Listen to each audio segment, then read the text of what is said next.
जय हिंद स्टूडेंट। फिर आज हम लोग पढ़ेंगे sexual reproduction in flowering plant.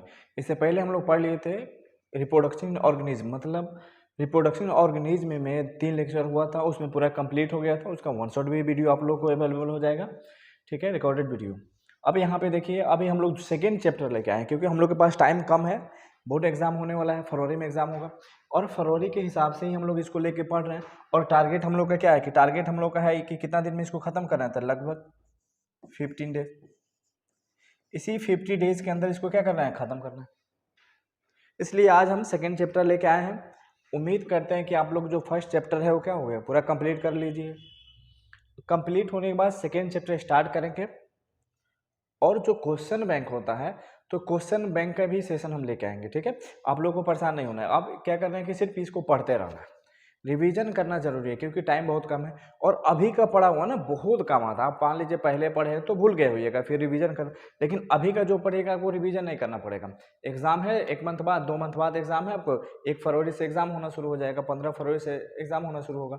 तो 1 फरवरी से मतलब पूरा फरवरी मंथ जो है ना, हर बोर्ड का एग्जाम होता है, चाहे सीबीएसई बोर्ड हो या कोई भी स्टेट बोर्ड हो या बिहार बोर्ड हो। तो एक पूरा फरवरी मंथ एग्जाम शुरू हो जाता है, रहता है, चलता है, ठीक है। तो जैसे बिहार बोर्ड का हम बात करते हैं तो बिहार बोर्ड का 1 फरवरी से स्टार्ट हो जाता है और कब तक चलता है, लगभग 14-15 फरवरी तक चलता है। उसके बाद सीबीएसई स्टार्ट हो जाता है। तो फरवरी मंथ पूरा 12th एग्जाम का मंथ है, तो इसमें एग्जाम होते रहेगा। तो लगभग अब हम लोग के पास कितना है, दिसंबर और जनवरी है, फिर इधर नवंबर में थोड़ा सा टाइम है। तो ध्यान रखिए, इसको पढ़ते रहिएगा। हम सेकेंड चैप्टर लेके आए हैं फर्स्ट कोर्स का। चैप्टर का नाम क्या है, sexual reproduction in flowering plant, ठीक है। ये हर बोर्ड के लिए है, इसमें रिस्ट्रिक्शन नहीं है कि इस बोर्ड में एग्जाम आएगा, इस बोर्ड में इस एग्जाम में क्वेश्चन नहीं आएगा, ठीक है। अब हम लोग लेके आते हैं कि जो सेक्सुअल रिप्रोडक्शन होता है, पहले से हम लोग को पता है कि जो सेक्सुअल रिप्रोडक्शन होगा उसमें क्या होगा, मेल फीमेल दोनों इन्वॉल्व होगा। मेल गैमिट भी इन्वॉल्व होगा और फीमेल गैमिट भी इन्वॉल्व होगा। तो सबसे पहले प्लांट जो हम लोग पढ़े, तो प्लांट का मेल स्ट्रक्चर पढ़ लेते हैं हम लोग। उसके बाद हम लोग क्या पढ़ेंगे, फीमेल स्ट्रक्चर पढ़ेंगे। तो पहले हम लोग प्लांट का male structure, then female structure, फिर प्लांट का जो मेल गैमिट होता है उसको बना लेंगे, फीमेल गैमिट, दोनों का फर्टिलाइजेशन करा देंगे। फिर ये से क्या होता है, चैप्टर आगे बढ़ता जाएगा, ठीक है। तो अभी हम लोग क्या पढ़ेंगे, मेल वाला पढ़ेंगे, ठीक है। अब देखिए यहाँ पे लिखा हुआ है कि जो प्लांट जो होता है, इंपोर्टेंट बात ध्यान रखना है, प्लांट के अंदर हम लोग जनरली क्या देखेंगे कि जो फ्लावरिंग प्लांट होता है, जनरली जो फ्लावर देता है, फूल जो प्लांट देता है, वहीं सेक्सुअल रिप्रोडक्शन जनरली करता है, ज़्यादातर करता है। और जो प्लांट फ्लावर देता है वो प्लांट जनरली कहाँ से बिलोंग करता है, तो ध्यान रखिए आप लोग एंजियोस्पर्म, एंजियोस्पर्म। तो पूछेगा all flowering plants are belongs to angiosperm. जिस तरह वहीं लिखा गया है कि sexual reproduction in flowering plants are generally occurs in angiosperm. अब आप लोग को कंफ्यूजन होगा कि एंजियोस्पर्म किसको बोलते हैं, कंफ्यूजन होगा तो हम बता दें, आप बताते चले आप लोगों को कि एंजियोस्पर्म किसको बोलते हैं। तो ध्यान रखिएगा एंजियोस्पर्म किसको बोला जाता है। जितना भी प्लांट्स होता है, प्लांट्स आर क्लासिफाइड इनटू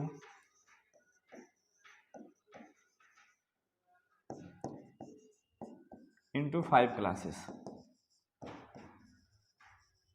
दुनिया का जितना भी प्लांट है, चाहे वो छोटा प्लांट हो चाहे बड़ा प्लांट हो, चाहे पानी के अंदर रह रहा हो चाहे जमीन पर रह रहा हो, चाहे गीला एरिया में रह रहा है चाहे सूखा एरिया, कहीं भी दुनिया में जितना प्लांट है वो सबको कितना क्लास में डिवाइड कर दिया गया, 5 क्लास में।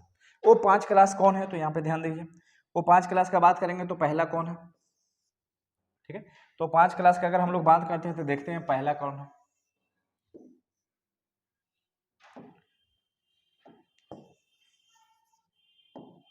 तो पहला का बात करते हैं अलगी। पहला प्लांट कौन है, अलगी। दूसरा का ग्रुप का बात करेंगे ब्रायोफाइट्स। तीसरा ग्रुप का बात करेंगे टेरिडोफाइट।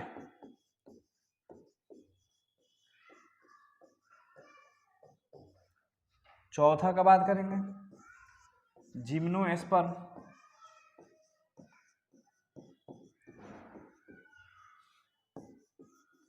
और लास्ट का बात करेंगे एंजियोस्पर्म।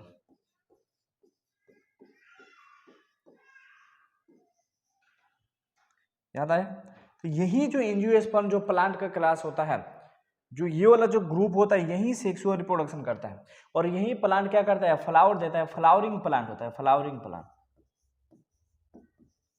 बात क्लियर हुआ? पूछेगा कौन सा प्लांट फ्लावर करेगा, तो फ्लावरिंग प्लांट कौन है, एंजियोस्पर्म। तो पूरे प्लांट को 5 क्लास में डिवाइड कर दिया गया है, algae, bryophyta, pteridophyta, gymnosperm, angiosperm. All plants are divided into 5 classes. Which one is algae, second is bryophytes, third is pteridophytes, fourth is gymnosperm, and last and fifth is angiosperm। कोई दिक्कत? तो all plants are classified into 5 parts। अब ध्यान रखिए इसमें जो 5वां जो पार्ट होता है, ये 5th पार्ट जो होता है, इसी का नाम क्या है, एंजियोस्पर्म, और ये सबसे ज्यादा डेवलप होता है, और डेवलप होने के साथ साथ ये फ्लावरिंग भी देता है, और इसी का फ्लावर के अंदर मेल रिप्रोडक्टिव पार्ट और फीमेल रिप्रोडक्टिव पार्ट्स होता है। तो यही हम वहाँ पे क्या लिखे थे, जो आप लोग लिखे हो यहाँ पे, कि दुनिया में जितना भी एंजियोस्पर्म प्लांट होगा, ध्यान रखिए यही एंजियोस्पर्म। अब कोई दिक्कत नहीं हुआ? तो ये एंजियोस्पर्म प्लांट जो होगा यही क्या करेगा, सेक्सुअल रिप्रोडक्शन करेगा। बाकी अलगी का बात करेंगे, सेक्सुअल रिप्रोडक्शन नहीं करेगा, उसमें फ्लावर नहीं होता है जनरली, तो फ्लावर नहीं होता है तो फ्लावर पार्टिसिपेट नहीं करेगा। ठीक है, उसके बाद उतना डिटेल में हम लोग को नहीं जाना है, हम लोग क्या करना है, यहाँ पे पढ़ रहे हैं क्रैश कोर्स। ठीक है, अगला बात कर रहे हैं कि जो जितना भी सेक्सुअल रिप्रोडक्शन होता है, उस सारे के सारे सेक्सुअल रिप्रोडक्शन में male and female both part are involve. देखिएगा, in sexual reproduction both male and female are involve, दोनों इन्वॉल्व होगा। ओके, चलिए इसको नोट कीजिए। नेक्स्ट, जब हम लोग नेक्स्ट देखेंगे तो हम लोग को जो सेक्सुअल रिप्रोडक्शन होता है ना, उसमें 2 स्ट्रक्चर, 2 रिप्रोडक्टिव ऑर्गन पढ़ना होता है, या रिप्रोडक्टिव सिस्टम पढ़ना रहता है इसको, और हम लोग क्या करते हैं, और अच्छा हो जाएगा, इसको सिस्टम कर देंगे हम लोग। तो या ऑर्गन जो रहेगा चलेगा, ऑर्गन भी आप लोग लिख सकते हैं और सिस्टम भी लिख सकते हैं। तो पहले हम लोग क्या पढ़ेंगे, प्लांट्स का मेल रिप्रोडक्टिव सिस्टम। पहले हम लोग पढ़ेंगे मेल रिप्रोडक्टिव सिस्टम, उसके बाद क्या पढ़ेंगे, फीमेल रिप्रोडक्टिव सिस्टम। ठीक है, कि मतलब फीमेल के रिप्रोडक्टिव ऑर्गन का मतलब हुआ कि जैसे फीमेल पार्ट में बहुत सारा बॉडी, फीमेल बॉडी में बहुत सारा पार्ट्स होता है, तो वो सब पार्ट्स जो है रिप्रोडक्शन में इन्वॉल्व नहीं होता, तो हम लोग सिर्फ उसी पार्ट्स को पढ़ेंगे जो रिप्रोडक्शन में इन्वॉल्व होगा। कोई दिक्कत? चलिए आगे चलते हैं, यहाँ पे अगला बात करते हैं। तो पहले हम लोग हेडिंग आप लोग बनाइए, प्लांट्स मेल रिप्रोडक्टिव ऑर्गन। तो जो प्लांट का मेल रिप्रोडक्टिव ऑर्गन होता है, जो स्ट्रक्चर होता है, प्लांट होता है, पार्ट्स होता है, उसी को हम लोग क्या बोलते हैं, एंड्रोसियम बोलेंगे।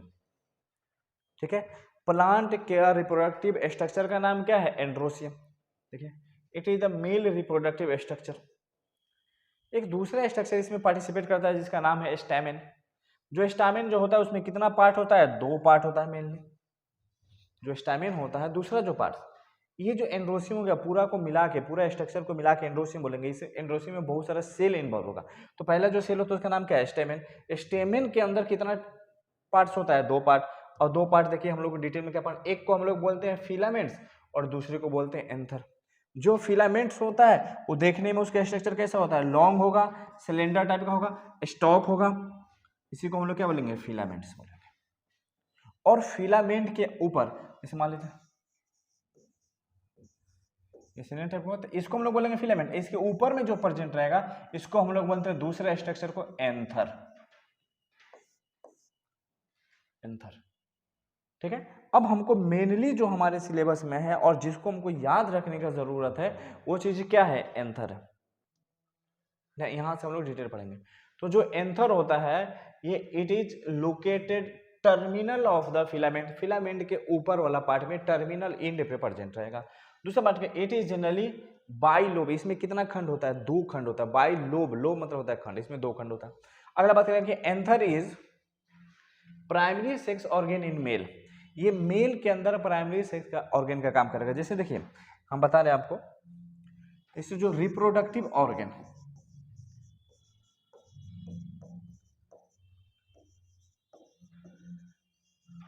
तो रिप्रोडक्टिव ऑर्गन 2 होता है। एक को हम लोग बोल देते हैं प्राइमरी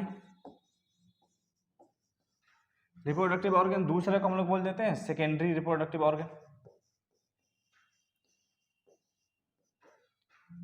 तो प्राइमरी किसको बोलते हैं, वो ऑर्गन जो गैमीट बनाता है।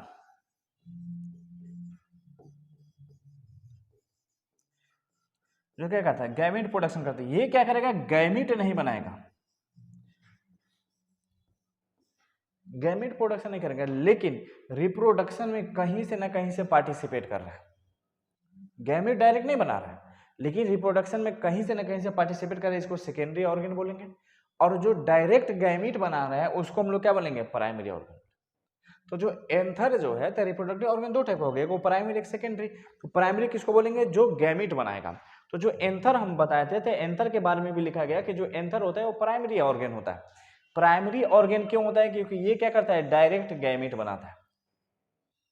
तो बात क्लियर हो गया। बोलेगा प्लांट के अंदर मेल प्लांट जो होता है उसके अंदर गैमेट कौन बनाएगा, तो एंथर बनाएगा।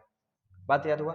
दूसरा बात हम देखते हैं कि जो anther is produce plant male gamete. देखिए आगे आ गया कि इसको प्राइमरी ऑर्गन क्यों बोला जाता है, प्राइमरी सेक्स ऑर्गन क्यों बोला जाता है, क्योंकि ये क्या करता है, एंथर के अंदर प्रोड्यूस होता है प्लांट का मेल गैमेट। कोई भी फीमेल में भी मेल में भी कहीं भी अगर कोई भी ऐसा ऑर्गन, कोई भी ऐसा सेल या टिश्यू अगर वो गैमेट बना रहा है तो उसको प्राइमरी और सेक्स ऑर्गन बोला जाता है। कोई दिक्कत यहाँ तक। तो एंथर के बारे में कितना बात याद रखना है कि जो एंथर होता है वो टर्मिनल पे प्रेजेंट होता है। जो एंथर होता है वो जनरली बाइलोब्ड होता है। जो एंथर होता है उसको primary sex organ, primary reproductive organ बोला जा सकता है। जो एंथर होता है उसी के अंदर प्लांट का मेल गैमेट का प्रोडक्शन होता है। यहाँ तक कोई दिक्कत, चलिए इसको नोट कीजिए। चलिए सेकेंड चीज हम लेके आते हैं कि जो प्लांट का मेल गैमेट होता है उस प्लांट के मेल गैमेट का नाम क्या है, पोलन ग्रेन। या इसका दूसरा भी नाम है, ठीक सर एक ही नाम है, नहीं तो पोलन ग्रेन का दूसरा नाम क्या है, इसका दूसरा नाम है माइक्रोस्पोर। पोलन ग्रेन का दूसरा नाम क्या है, माइक्रोस्पोर। तो जो पोलन ग्रेन या इसी का नाम है माइक्रोस्पोर, ये प्लांट्स मेल गैमेट होता है। पूछेगा ये कहाँ बनेगा, तो एंथर के अंदर बनेगा। देखिए आगे कि it is produce inside the anther. ये किसके अंदर बनता है, एंथर के अंदर बनता है। अब सोचिए एंथर के अंदर गैमेट बनते हैं तो एंथर क्या हो गया, प्राइमरी रिप्रोडक्टिव ऑर्गन हो गया। इतना नहीं कह रहे कि जो एंथर होता है वो कैसा होता है, बाइलोब्ड होता है। या इसको और एंथर जो होता है वो क्या होता है, डाइथिकस होता है। डाई मतलब या बाई मतलब दो होता है, ये बातें याद रखिएगा। बाई वर्ड या डाई, इस दोनों का मतलब होता है दो, मतलब टू। वो मांगने वाला दो नहीं, टू, ठीक है। तो कह रहे कि जो एंथर होता है वो बाइलोब्ड होता है, एंथर जो होता है डाइथिकस होता है। कह रहे कि inside the anther pollen grain are form. बात वही हुआ कि एंथर के अंदर ही क्या बनता है, पोलन ग्रेन का प्रोडक्शन होता है। और पोलन ग्रेन का दूसरा नाम क्या है, माइक्रोस्पोर। ध्यान रखिएगा पोलन ग्रेन भी यूज होता है और माइक्रोस्पोर भी यूज होता है, इसलिए दोनों वर्ड आप लोग को क्या करना है, याद रखना है। कोई देखा कह रहा है कि it is the plant male gamete. पूछेगा प्लांट मेल गैमेट का नाम क्या है, तो पोलन ग्रेन या माइक्रोस्पोर। प्लांट मेल गैमेट का प्रोडक्शन कहाँ पे होता है, एंथर के अंदर होता है। प्लांट मेल गैमेट का जो प्रोडक्शन होता है एंथर, एंथर में कैसे कितना खंड होता है, दो खंड होता है, इसको बाइलोब्ड बोलते हैं। इतना कह रहा है जो एंथर को और डाइथिकस भी बोला जाता है। जो पोलन ग्रेन है वो कहाँ बनता है, तो एंथर के अंदर बनता है। इतना बात क्लियर। ये एंथर हमको मेन पढ़ना है और बहुत ही ज्यादा इससे क्वेश्चन रहता है। जब हम क्वेश्चन सेशन लेके आएंगे आप लोगों के लिए, जितना बोर्ड एग्जाम में क्वेश्चन पूछा गया उस सबको एक एक करके हम लोग क्या करें, एक्सप्लेनेशन करेंगे, तो वहां पे पता चलेगा आपको कि इससे एंथर से स्पेशली बहुत सारा क्वेश्चन रहता है, पोलन ग्रेन से बहुत सारा क्वेश्चन रहता है। कोई दिक्कत, इसको नोट कीजिए आप लोग। चलिए ठीक है, सेकेंड चीज हम लेके आते हैं। कह रहे कि जो एंथर होता है, एंथर के अंदर टोटल कितना लेयर होता है। तो एंथर का बात करेंगे तो एंथर के अंदर टोटल कितना लेयर होता है, तो 4 लेयर होता है, 4 लेयर्स। कौन कौन, एक लेयर का नाम है एपिडर्मिस, याद करना बहुत जरूरी है।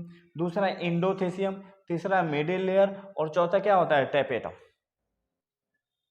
पूछेगा एंथर के अंदर कितना लेयर, तो 4 लेयर। कौन कौन, epidermis, endothecium, middle layer, tapetum. दो बात हम आप लोगों को बताते चले कि अगर कहीं भी ईपी लिखा होगा, ईपी, ईपी का मतलब होता है ऊपर, सबसे ऊपर या बाहर। जो ऊपर रहेगा तो बोलेंगे सबसे ऊपर है, सबसे बाहर है। तो एपिडर्मिस, डर्मिस का मतलब होता है लेयर, तो जो सबसे बाहर वाला लेयर होगा उसको हम लोग क्या बोलेंगे, एपिडर्मिस। अगर इंडो वर्ड कहीं पे लिखा होगा, इंडो, तो इंडो का मतलब होता है अंदर। इतना बात आप लोग लिख लीजिएगा, बायोलॉजी में बार बार यूज होता है। तो बात करेंगे एंथर में टोटल, जब एंथर को काटा गया, उसका टीएस काटा गया, जब उसके अंदर देखा गया तो एंथर के अंदर कितना लेयर मिला, उस एंथर 4 लेयर। कौन कौन, epidermis, endothecium, middle layer, tapetum. जिसमें सबसे आउटर लेयर क्या होता है एपिडर्मिस, सबसे इनर लेयर क्या होता है टेपेटम। बाकी ऑप्शन थे इंडोथीसियम क्या होगा तो एपिडर्मिस के नीचे होगा, मिडिल लेयर के ऊपर होगा। मिडिल लेयर क्या होगा तो इंडो और टेपेटम के क्या होगा बीच में होगा। ये इसके बोलते हैं मिडिल लेयर क्या होगा इसके अंदर होगा। इसको क्या बोलते हैं सबसे इनर या फिर मिडिल के बाद। कुछ तो बात करेंगे एंथर में, तो एंथर में टोटल कितना लेयर, तो एंथर में टोटल 4 लेयर। कौन कौन, epidermis, endothecium, middle layer, tapetum. याद हुआ, एक बार और बोलिए मेरे साथ, epidermis, endothecium, middle layer, tapetum. सबसे आउटर लेयर इसका देखिए सबसे आउटर। और इतना ही नहीं, ये आउटर के साथ साथ ये थीन होता है, थीन मतलब पतला होता है। और सबसे मोटा लेयर इसमें कौन है, इंडोथेसियम, सबसे मोटा लेयर। इसका बात करें ये भी थीन होता है, ये भी पतला लेयर होता है। इसका बात करें ये भी थीन होता है, ये भी पतला लेयर होता है। कोई दिक्कत। तो बात करें एंथर में टोटल कितना लेयर, तो टोटल 4 लेयर। एंथर कितना लेयर से बना होता है, 4 लेयर से। Epidermis, endothecium, middle layer, tapetum. तो कोई दिक्कत। ये देखिए आउटर लेयर है और थीन है, ये क्या है थिक है, ये क्या है थीन है, ये भी थीन है और इनर लेयर भी है, थीन भी है और इनर लेयर भी है। याद रखने की एक ही थिक होता है जिसका नाम क्या है इंडोथेसियम। अब नेक्स्ट आते हैं। अब वो 4 लेयर जो है कौन कौन सा हो सकता है, देखिए हम 4 लेयर, जो 4 लेयर बताए थे कि जब उसको देखा गया, जब एंथर को बनाया गया, तो देखिए कितना इसमें, देखिए ऐसे होता बाइलोब हो गया, कितना खंड हो गया, 2 खंड हो गया। अब एक खंड में अब इसमें कितना पार्ट हो गया, इसमें 2 पार्ट, एक खंड में 2 पार्ट, इसलिए टोटल पार्ट कितना दिखाया गया है 4 पार्ट। कोई दिक्कत, इसको हम बताते हैं। अब बात करेंगे इसमें कितना लेयर होता है, तो लेयर का बात करें तो देखिए इसमें 4 लेयर कौन कौन, एपिडर्मिस ये कैसा लेयर होता है, तो आउटर लेयर, इंडो इसके इनर, मिडिल लेयर उसके अंदर, टेपेटम सबसे इनर लेयर। और इतना इनर के बाद अब अंदर में क्या बनता है, अंदर इसके अंदर बनता है पोलन ग्रेन, पोलन ग्रेन बनता है, ठीक है। अब पोलन ग्रेन एक साथ एक नहीं रहता, पोलन ग्रेन 4 एक साथ जुड़ा रहता है, इसे जुड़ा रहता है पोलन ग्रेन, इसलिए चारों को एक साथ मिला के बोला जाता है टेट्राड। पोलन ग्रेन अलग नहीं होता है, 4 एक साथ होता है। आगे बताएंगे फिर ये ऐसा क्यों होता है, फिर आगे चल के क्या इसमें बदलाव होता है। ये जो पोलन ग्रेन है ये टेपेटम के अंदर बनेगा। और बहुत इंपॉर्टेंट बात है, एक बात हम आप लोगों को बताते चले कि जो टेपेटम होता है, आप लोग याद रखिएगा,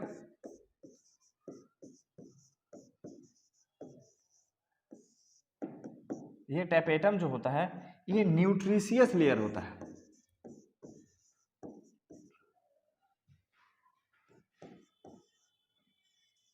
मतलब इट प्रोवाइड न्यूट्रिएंट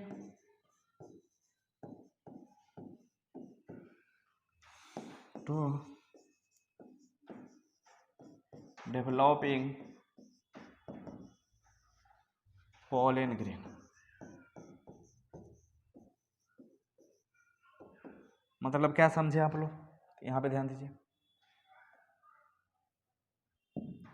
अब ये जो पोलन ग्रेन है, जो पोलन ग्रेन बनता है, ये पोलन ग्रेन ध्यान रखिए, ये पोलन ग्रेन। अब ये जो पोलन ग्रेन है, ये जो डेवलप हो रहा है पोलन ग्रेन, इस पोलन ग्रेन को, ये पोलन ग्रेन तो लिविंग है, अब ये लिविंग क्या खाएगा, तो इस टेपेटम का जो सेल है उसी टेपेटम को खाता है।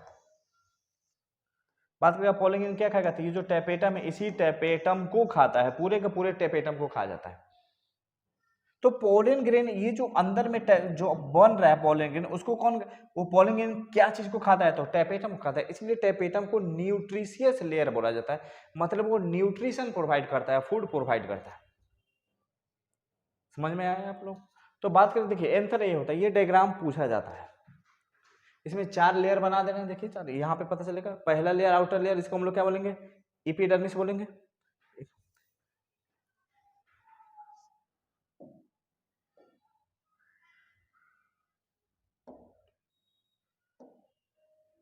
ये देखिए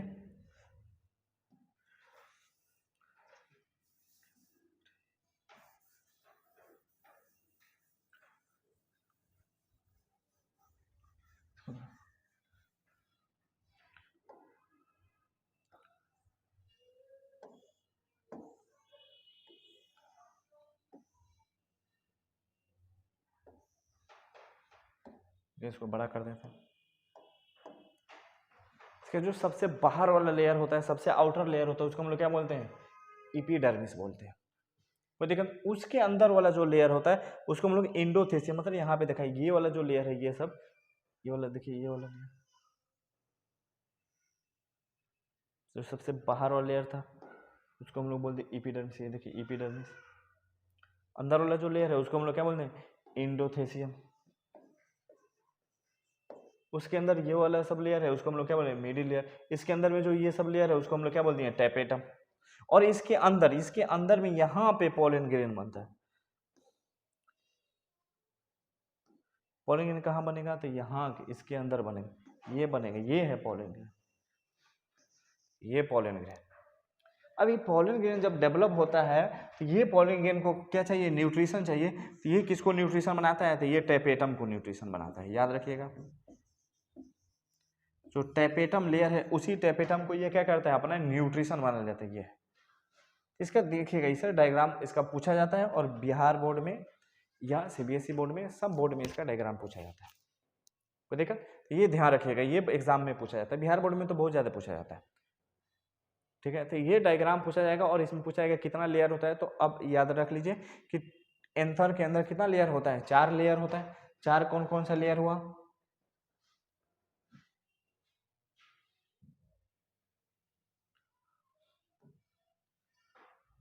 चार लेयर की अगर बात किया जाए तो कौन है? Epidermis, endothelium, middle layer, tapetum. 4 का 4 लेयर आप लोग को याद रहेगा, Indo, AP, middle layer, tapetum.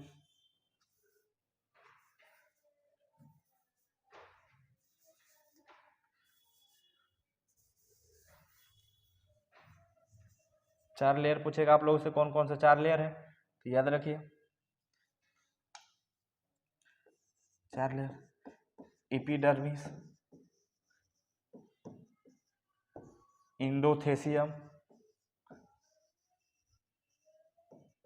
Middle layer,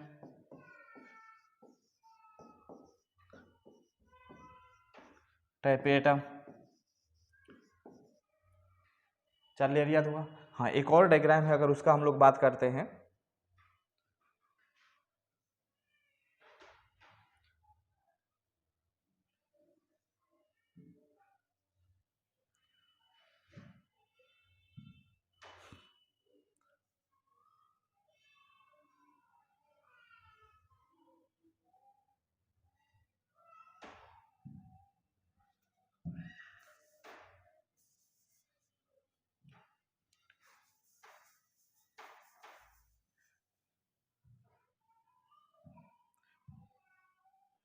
इस वाला डायग्राम का हम लोग बात करते हैं। तो जब आप लोग एनसीईआरटी खोलिएगा, किताब खोलिएगा, तो किताब में ये वाला डायग्राम मिलेगा।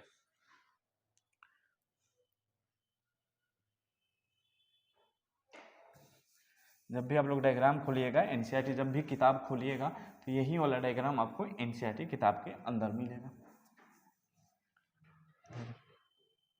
4 लेयर पर कौन सा? तो एनसीईआरटी का भी डायग्राम हम लोग देखते चलते। देखिए, इसका सबसे जो पहला लेयर है उसका क्या है? एपिडर्मिस, उसके बाद एंडोथेलियम, उसके बाद टैपेटम, और उसके बाद मिडिल लेयर। यानी ये जो एपिडर्मिस है फर्स्ट लेयर, उसके बाद ये सेकेंड लेयर, उसके बाद ये कौन सा लेयर? थर्ड लेयर, और सबसे अंदर में देखिएगा तो क्या मिलेगा? ये फोर्थ लेयर। और यही जो लेयर होता है ये न्यूट्रिशियस लेयर होता है, मतलब ये न्यूट्रिएंट प्रोवाइड करता है। और किसको प्रोवाइड करता है? तो अंदर में जो पोलन ग्रेन डेवलप हो रहा है, जो बन रहा है, उसको इसी के अंदर पोलन ग्रेन बनेगा। देखिए यहाँ पे क्लियर दिखेगा, इसी के अंदर पोलन ग्रेन मिलेगा। ये पोलन ग्रेन को क्या करता है? डेवलप करता है। अब इसके अंदर जो पोलन ग्रेन है वो कैसे बनेगा, और बनने के बाद ये 4 लेयर होता है, उस चारों लेयर से बाहर कैसे निकलेगा, तो उसको थोड़ा सा हम बता दे रहे हैं यहाँ पे। अब देखिए, जब इस डायग्राम को आप लोग ध्यान से देखेंगे तो एक चीज दिखेगा, और वो क्या है? तो ध्यान देखिए। अब देखिए, इसमें जो ये वाला जो लेयर होता है इंडो, ये क्या होता है? तो पहले से पता है कि ये थिक होता है, मोटा होता है। लेकिन पोलन ग्रेन तो इसके अंदर बना है, पीजी मतलब पोलन ग्रेन। अब ये थिक है, बहुत ज्यादा थिक है। अब इतना ज्यादा थिक है पूरा, बहुत ज्यादा थिक है। लेकिन एक जगह ऐसा होता है कि एक जगह पर आकर के ये क्या हो जाता है? एकदम थीन हो जाता है, बिल्कुल पतला। देखिए पतला, बाकी सब जगह पे ये क्या रहेगा, ठीक रहेगा, बाकी सब जगह पे ये ठीक रहेगा। देखिए सब जगह पे क्या रहेगा, ठीक रहेगा, सिर्फ एक जगह पे ये क्या रहेगा, पतला रहेगा। तो सिर्फ एक जगह पे ये पतला रहेगा। देखिए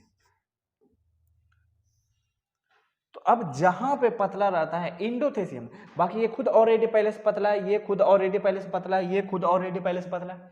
इंडोथेसियम क्या होता है, बहुत थिक होता है, चारों तरफ आप लोग बना लीजिए पूरा थिक, लेकिन एक जगह ऐसा होता है जहां पे इंडोथेसियम भी क्या होता है, थीन होता है, पतला होता है। इस जगह को बोला जाता है लाइन ऑफ देहिसेंस।